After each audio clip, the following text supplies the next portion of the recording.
Evening आज के class में बताने जा रहे हैं। देखिए कि डिप्रेशन क्या है और डिप्रेशन किस तरह होता है।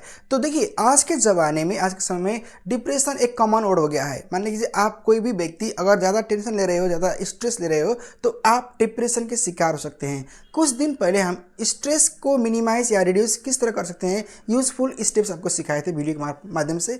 आज जानेंगे कि डिप्रेशन क्या है और साथ में WHO के अनुसार डिप्रेशन क्या है और किस तरह होता है। साथ में इसके जो होने का कारण है वो भी आपको बताएंगे। वीडियो को ऑन तक देखिएगा, देखिए समझेंगे। Depression is a mental health condition that causes a person to feel sad, help hopeless and uninterested in daily activities for a long time. Depression क्या है ना, तनाव है। यानी कि आप जब जीवन में बहुत ज़्यादा टेंशन लेंगे, बहुत स्ट्रेस लेंगे, तो आपको डिप्रेशन होना स्वाभाविक है। तो इसीलिए डिप्रेशन नहीं लेना है। देखिए लाइफ को एंजॉय कीजिए, चिल कीजिए। यानी कि लाइफ में आपके पास जो कुछ भी है उसी में आप खुश रहिए और आगे बढ़ने का प्रयत्न करते रहिए। देखिए सैड, हमेशा अगर आप दुखी रहेंगे और आप सोचेंगे कि मेरे जीवन में कुछ नहीं कर पाया, कुछ नहीं कर पा रहा हूँ, साथ में आपके कोई भी काम में अगर आपका रुचि ना हो, उसमें जिज्ञासा ना हो, तो आप डिप्रेशन में जा सकते हैं। इसीलिए सावधान रहिए इससे।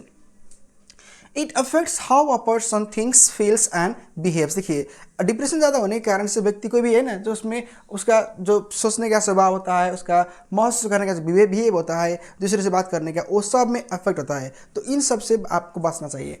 देखिए समझेंगे कि WHO के अनुसार डिप्रेशन क्या है। Depression is a for common mental disorder characterized by persistent, यानी कि कंटिन्यूस रूप में अगर आप सैड होंगे, मन को तकलीफ में देंगे, और and a lack of interest और pleasure in activities that people normally enjoy. अगर आप नॉर्मल लाइफ से, अगर आपका जीवन में डिप्रेशन में अगर आप जा रहे हो, यानी कि आपकी फैमिली में कोई है, आपके दोस्तों में कोई डिप्रेशन में हो चुके हैं, तो उनको संभालना आपकी जिम्मेदारी होता है। देखिए हमेशा ही आप अपने आप को, साथ परिवार को और सब कोई को अच्छे से रखना आपका भी एक ड्यूटी होता है। देखिए डिप्रेशन में कोई भी फंस सकता है और कभी भी हो सकता है डिप्रेशन। इसका कोई सिचुएशन या कंडीशन या टाइम नहीं होता है। देखिए और समझेंगे, मान लीजिए कि आप किसी लड़के से शादी कर रहे थे, शादी कर लिए प्लान कर रहे थे, उसके दोस्ती बनाए थे, साथ में उसके साथ आपका रिलेशन था, आपका अफेयर था, लेकिन क्या हुआ बाद में उसके फैमिली ने उसका दूसरी जगह शादी कर दिया। तो क्या होगा, आप जब अकेले होगे ना, तो अकेलेपन जब होता है जीवन में सबसे ज़्यादा गलत चीज़ जो होता है कि आप अपने आप को अकेले महसूस करते हैं। जब जीवन में आप अगर अकेले महसूस करेंगे ना, तो जीवन आपको बहुत रुलाएगा और आपको बहुत कचोटेगा कि आप कुछ नहीं कर पा रहे हो। तो इसलिए जो भी कंडीशन आपको होने वाला है या आने वाला है, उससे आप हमेशा ही बच के रहिएगा। देखिए बायोलॉजिकल फैक्टर्स एक होता है। देखिए फैमिली रिलेशन अगर आपका अच्छा नहीं चल रहा है, आपका सही नहीं चल रहा है, तो भी आपका डिप्रेशन होने का संभावना ज़्यादा होता है। तो रिलेशनशिप चाहे फ्रेंड्स में, चाहे दोस्तों के साथ, पारिवारिक साथ या अपने जो भी समाज में आप रह रहे हो, कम्युनिटी में, हमेशा सबके साथ फ्रेंडली इन्वायरमेंट कीजिएगा। दूसरा तो देखिए साइकोलॉजिकल फैक्टर, यानी कि इमोशनल, आप बोलते हो ना उसके बोली से हमको हर्ट हो गया, यानी कि उसकी वजह से हम दुखी हो रहे हैं, तो आप इसको हटाइए। आप अगर किसी के बात आपको अच्छा नहीं लग रहा है तो उसको इग्नोर कीजिए। अब अपनी जगह में सही हो, ये किसी को दिखाना ज़रूरत नहीं है। हमेशा ही आप अच्छे कीजिए, अच्छा रहेंगे।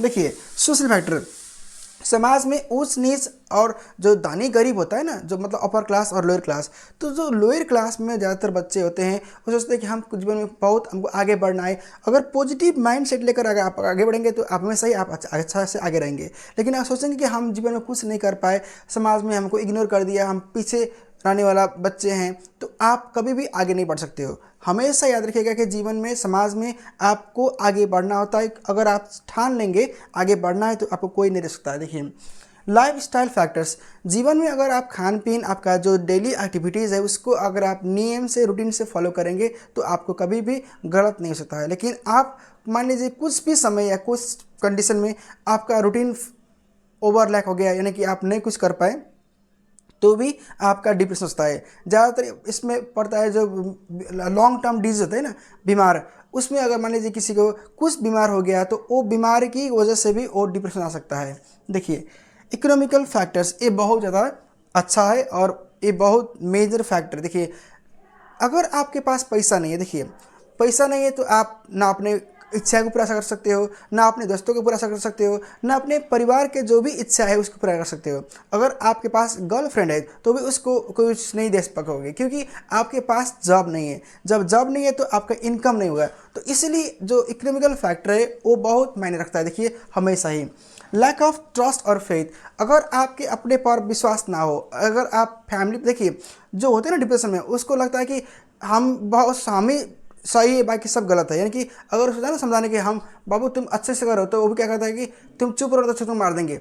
क्यों? मतलब वो डिप्रेशन चल गया है। तो देखिए अगर इस तरह का कंडीशन आए तो हमेशा ही आप अच्छे से रहिए और उन लोगों से ही अपने आप को आप बिल्डअप कीजिए और अपना जीवन को है अच्छे से जीने का प्रयास कीजिए। क्योंकि देखिए अगर आप किसी के भाई हैं, किसी के पति हैं, किसी के बेटे हैं, तो और ये नहीं कि आप हमेशा आज आपके पास जॉब नहीं है, आप नहीं कमा रहे हो तो वो नहीं है। देखिए फ्यूचर में कॉल कौन किसने क्या दिखा है, अगर आपके पास आज जो चीज़ नहीं है वो कॉल हो सकता है ना। तो इसलिए हमेशा अपने आप को ट्रस्ट कीजिएगा, आगे बढ़ने का प्रयास कीजिएगा।